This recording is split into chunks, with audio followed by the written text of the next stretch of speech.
정치 연안에 한 발 더 들어가 궁금증을 풀어드리는 정치 더 시간입니다. 조선일보 배성규 정치 에디터 나오셨습니다. 어서 오십시오. 안녕하세요. 오늘 주제 알려주시죠. 네, 유엔 외교 설왕설래입니다. 네, 자, 이 대통령이 첫 유엔에 데뷔를 했는데 이번 유엔 외교의 핵심 포인트는 뭐라고 봐야 합니까? 네, 첫 번째는 계엄과 탄핵 사태로 인해서 그동안 혼란을 겪었던 대한민국이 국제 외교 무대에 정상 복귀했음을 알리는 의미가 있습니다. 이 대통령이 유엔 총회 연설을 했고요. 또 안보리회의도 사상 처음으로 주재했습니다. 이 북한 핵 문제와 관련해서도 END 전략을 내놨는데 교류, 관계 정상화, 비핵화를 통한 냉전 종식이라는 해법을 국제사회에 제시했습니다. 또 AI 관련해서도 새끼 호랑이에 비유하면서 책임 있는 이용을 강조했습니다. 국제적으로 상당히 위상을 높인 거라고 볼 수 있는데요. 이 관세 협상 타결과 한미 관계 강화를 위해서 우호적인 환경을 조성하려는 목적도 컸다고 보입니다. 그래서 각계 인사들을 만난 것입니다. 네. 그런데 트럼프 대통령이 주최하는 만찬에 나가지 않았다. 이게 또 이제 논란이 됐습니다. 이건 네. 어떻게 봐야 합니까? 네, 이 대통령실은 미국 오피니언 리더들과 행사가 미리 잡혀 있었다. 그리고 트럼프 대통령과 만찬은 필참이 아니라 원하는 사람만 참석하는 자리였다고 합니다. 뭐 만찬에 가도 트럼프 대통령하고 만날 수 있는 시간이 1, 20초밖에 안 되는데 네. 이게 의미가 있겠느냐? 그럴 바에는 오피니언 리더들 만나서 설득하는 자리 갖는 게 더 낫지 않겠느냐? 이런 설명이 있는데요. 예.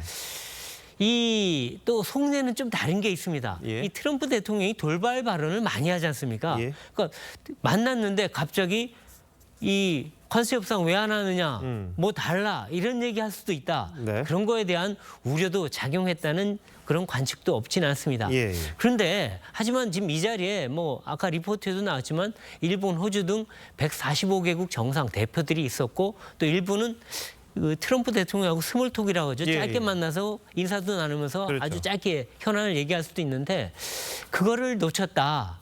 이런 얘기도 있습니다. 특히나 유엔 총회에서 트럼프 대통령을 못 만났지 않습니까? 예. 그러니까 짧게라도 만찬장에서 만나서 친교의 대화를 나누면 향후에라도 좀 좋은 이 영향이 있지 않을까 이런 예. 아쉬움의 목소리가 없지 않습니다.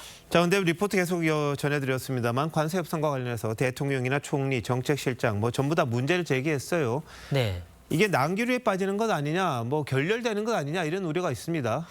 지금 우려가 없지가 않습니다. 왜냐하면 대통령과 총리 그다음에 정책실장까지 다 일제히 나섰단 말이에요. 예, 예. 근데 그 발언 강도가 생각보다 좀 셌습니다. 그렇죠.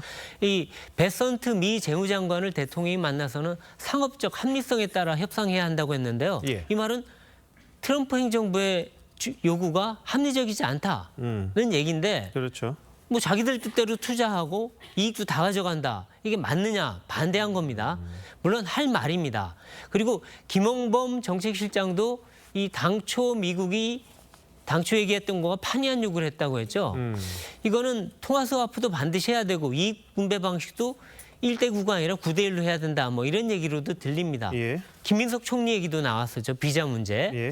그러니까 이런 것들이 물론 할 수 있는 말이고 정당하다고 할 수는 있지만 이 협상이라는 측면에서 본다면 우리가 미국을 너무 세게 때린 거 아니냐 이런 얘기가 나올 수 있습니다. 예. 그래서 혹시 트럼프 대통령이 또 반감을 가지고 네. 협상을 엉뚱한 데로 끌고 가지 않을까 이런 예. 우려가 나오는 겁니다.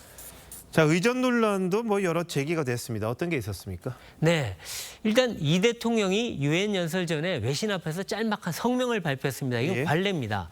근데 이게 보통은 한 문장 발표하고 거기에 순차 통역을 해서 또 질문도 받고 그랬는 게 상례인데 예. 이게 참 잘못돼가지고 이 대통령이 성명을 한꺼번에 다 읽어버렸습니다. 예. 그러니까 통역도 하기 전에 대통령과 참모가 그냥 다 우르르 회의장에 들어갔고 이 기자들도 따라 들어가고 그러다 보니까 예. 통역만 남는 좀 해프닝이 벌어지기도 했습니다. 네네.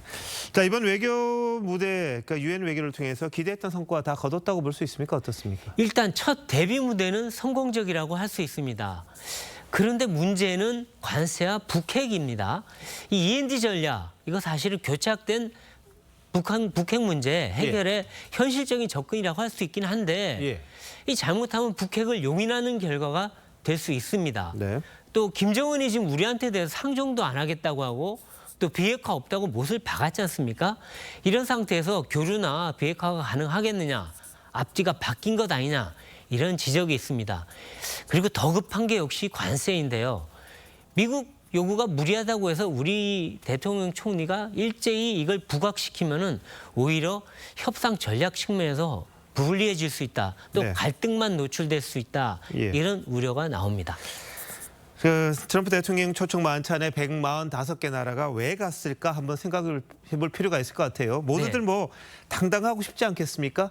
근데 네. 그나마 또 실리를 챙기기 위해서 그런 자리에 좀 굴욕스럽더라도 가지 않았겠나 싶은데 네. 어떤 결과 나올지는 한번 맞습니다. 봐야겠죠. 트럼프 대통령은 개인 대 개인 관계를 굉장히 중시하기 때문에 우리도 그거는 한번 생각해 보지 않았을까 하는 생각이 듭니다. 알겠습니다. 배 에디터 잘 들었습니다.